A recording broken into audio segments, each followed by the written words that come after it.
suite. Notre plateau, il vient de nous rejoindre. Bonsoir Charles. Bonsoir. Merci, installez-vous. Charles Guessin, vous êtes fondateur et gérant de la start-up Citec Group. On présente cette start-up à nos téléspectateurs. Bien sûr. Bonsoir à tout le monde. Merci à Live TV. Je suis Charles Guessin, fondateur donc, de Citec Group. Nous sommes spécialisés donc, dans la production de cartes USB sécurisées pour les artistes. Que vous avez là? Oui, c'est ça. En lieu et place des CD qui exposent les artistes à toute une série de pirateries en fait. On va dire ça comme ça, au piratage ou la piraterie. Il faut que ce soit un bon terme quand même. Oui, bien sûr. En fait, en réalité, on a chaque année entre 10 et 15 millions de CD d'abord produits. Mais sur ces 10 millions et 15 millions, on a seulement 2,5 qui sont originaux en fait. Pourquoi?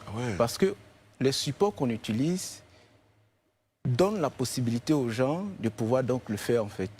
Vous voyez un peu quand en 1963, quand les cassettes à bande sont sorties, ça crée un gros scandale. Là même j'ai mon poste radio, je mets la cassette ici, j'appuie les deux boutons, tout de suite je mets l'autre cassette, c'est en train d'enregistrer là-bas en fait. Donc ça crée un gros scandale. C'est là que en 1974, Sony et Philips vont se mettre ensemble pour créer déjà les compact disques. Donc aujourd'hui, par exemple, par rapport à la question, ce qui pousse les gens, c'est donc le support disponible, mais en même temps, l'envie de chercher c'est-à-dire qu'avoir, parce que la piraterie, on va se dire que c'est lorsque je prends la chanson de quelqu'un et je m'en vais reproduire pour vendre en fait. C'est ça. Vous voyez un peu. Donc les gens veulent s'enrichir, mais d'une manière illégale sur le dos des artistes en fait. Parce qu'à au détriment des artistes. Après, on aurait retrouvé ces CD vendus dans la rue, bien sûr. Dans la rue de Sao Paulo, sans qu'ils sachent. Mais moi, ce que je veux savoir, en fait, c'est qu'aujourd'hui, vous, avec votre carte, votre clé USB, comment est-ce que ça protège les données de cette chanson? Pour ne pas qu'on puisse pirater aujourd'hui. Parce qu'en même temps, on voit dans la rue les mêmes personnes en train de vendre des chansons sur des clés aussi. Des clés. D'abord, premièrement. Je veux qu'il gardez vraiment la réponse là. Oui, je veux qu'on revienne justement sur. Il y a un vrai changement de modèle pour ce qui est la consommation de la musique. Il faut qu'on en parle un instant.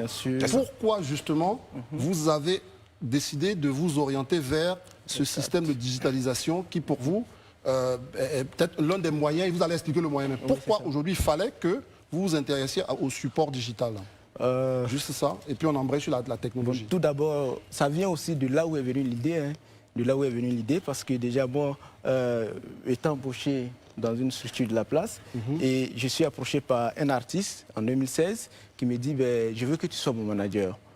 Oui, tu es un jeune cadre, je veux que tu m'aides un peu et tout. Donc, dans cette démarche, on produit 5000 CD. On produit les 5000 CD. Il y a eu d'abord la difficulté déjà. De les écouler. De les écouler. Mais en même temps, ce qui a été écoulé, il y a eu toujours des retours négatifs. Non, ça ne passe pas ici, ça ne passe pas là.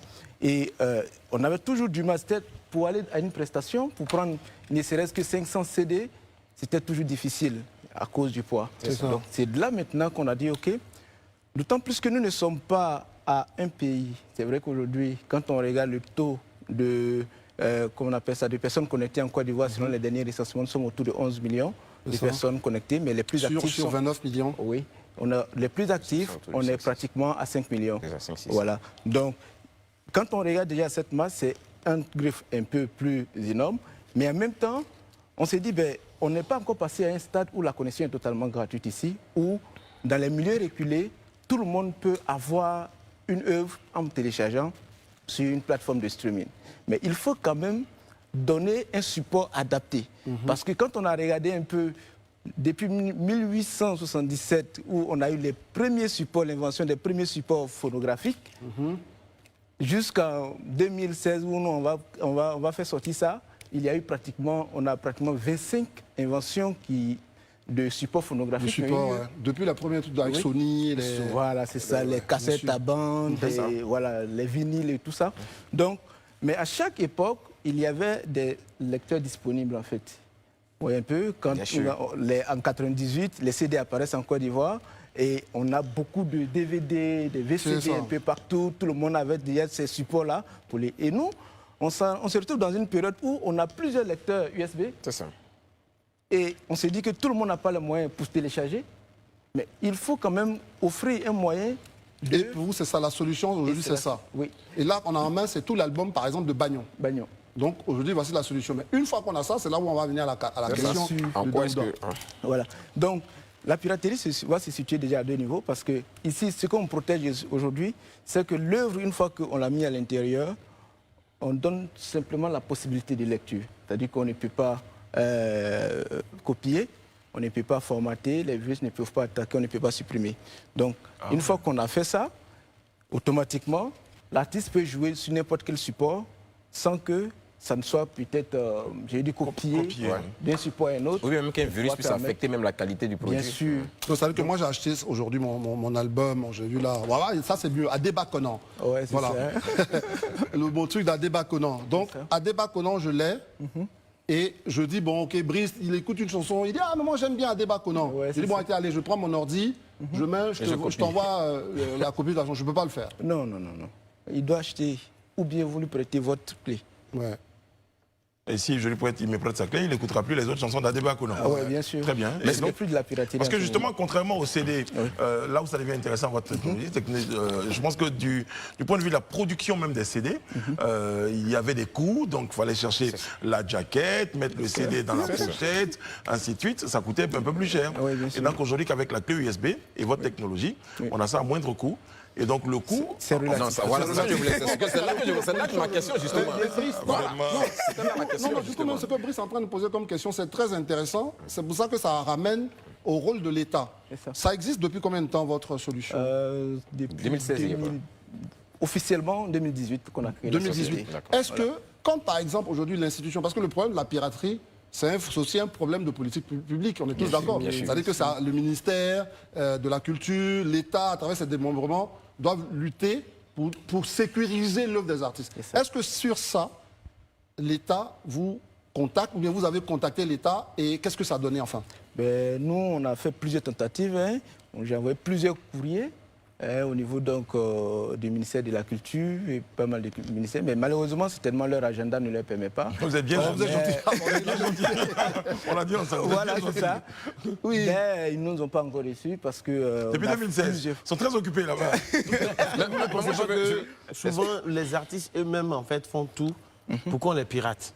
Je m'explique. Oui. Parce qu'il y a certains artistes qui sortent leur œuvre et ils le mettent en... Oui. Ça est sur Internet partout pour qu'on le télécharge. Mais parce qu'on leur offre pas, est-ce qu'ils n'ont pas d'alternative? Alors qu'aujourd'hui, c'est ça qui est intéressant. Oui, mais en même temps, ils ne sortent pas d'album. Moi, je ne vais pas aller acheter une clé avec une seule chanson dessus. Non, c'est pas une seule chanson. Non, allons-y même sur ça. Mais pourquoi pas? Les chansons se vendent à l'unité sur Internet.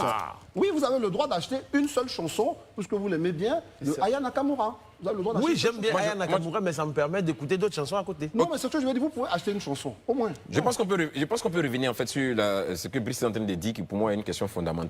C'est la question du coût en fait. Parce qu'aujourd'hui, c'est vrai, c'est de disposer du produit, mais à quel coût? C'est ça qui est important aujourd'hui. Parce que vous nous proposez une nouvelle technologie, on veut bien, mais bon... Oui, bien sûr. D'ailleurs, nous sommes à un coût qui est plus ou moins relatif, qui est un peu plus par rapport au CD. D'accord. Pourquoi un peu plus par rapport au CD? Parce que le coût même de vente, parce que depuis 2018 qu'on est là, de façon officielle, on a beaucoup de retours. Par exemple, en 2022, on a produit environ 100 000 cartes comme ça. Oui. On produit aujourd'hui pour la sous-région, pour plusieurs pays d'Afrique.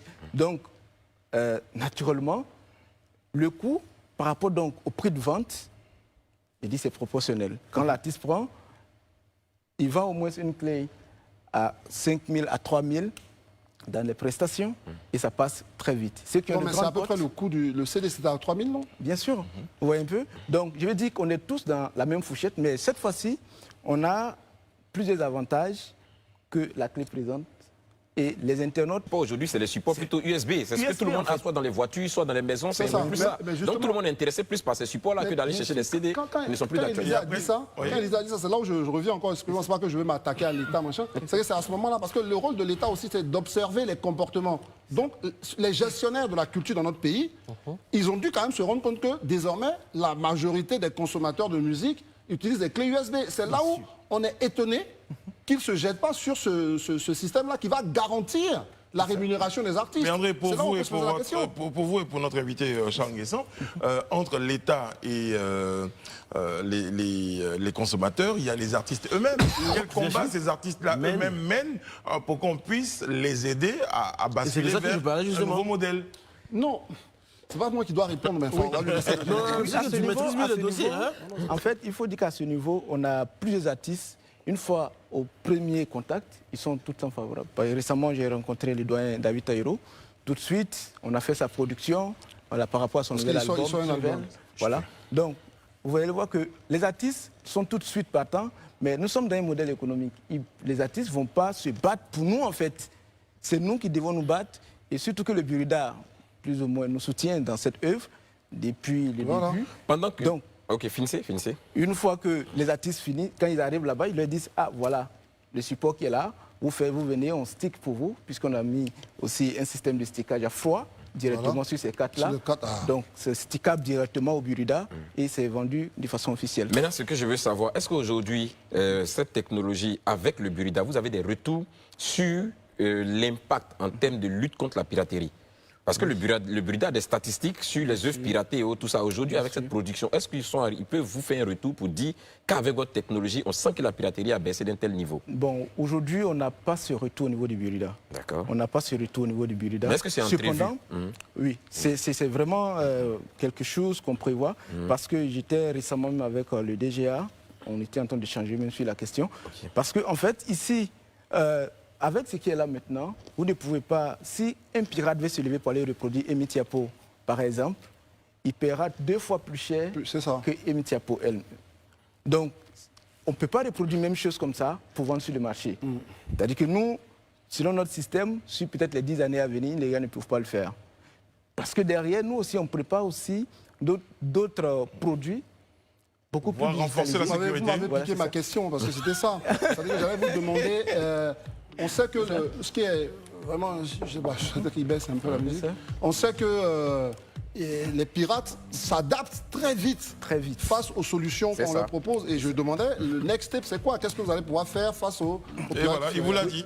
Oui, c'est ça. Enfin. Voilà, vous l'avez posé comme ça. Bon, le bon côté, moi en tout cas, je trouve ça très très pratique. Là, je peux vous demander, monsieur Nguessan, passez-moi 3 de vos albums. Je peux me balader dans les rues d'Abidjan et dans mes poches avec 3 albums d'artistes complets. Qui ont le format d'une carte magnétique.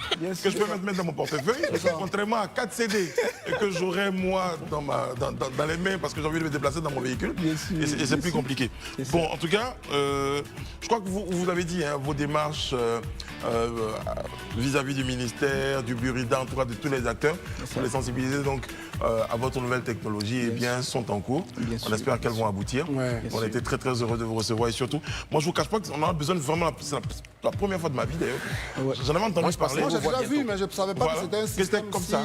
Moi, quelqu'un m'avait offert déjà ça, mais je ne savais pas que c'était vous qui étiez là. Non, mais ce serait une faute de notre part de ne pas promouvoir cette technologie. Justement, déjà, il a été primé à pas mal de... En plus, c'est une technologie made in Côte d'Ivoire. Bravo. En tout cas, moi, c'est ça la souveraineté dont on parle. On a envie que ces jeunes-là, ces jeunes Africains, ces jeunes Ivoiriens, eh bien, créent des choses, ils ont besoin d'être soutenus. Et comme André l'a dit, vous aurez toujours notre soutien. Merci beaucoup. Là, je profite pour faire l'album, la promo. Vous recherchez l'album de Bagnon, eh bien, il est là. Voilà. Vous avez l'album de Bagnon sur ce format-là. Geneviève Bourg. Et puis voilà, donc... On a débat de Guy Chris Israël.